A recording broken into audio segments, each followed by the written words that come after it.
ここに置いて、ここに置いて。ここに置いていいですか？すいません。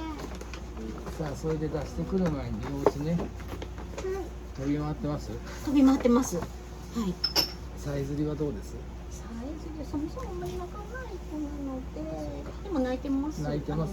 この子なりには泣いてます。うんちもたくさん出てます。出てると思います。普通常。あれは何の健康チェック？ぐちゃぐちゃごめんなさい。はい、いやいいですよ。じゃあちょっと診察します。出して。でも今お薬なしだもんね。はい。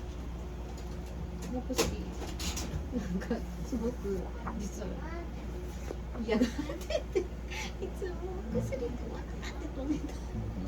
どうしてもね、この薬が嫌というよりもこの持たれるのが嫌なの。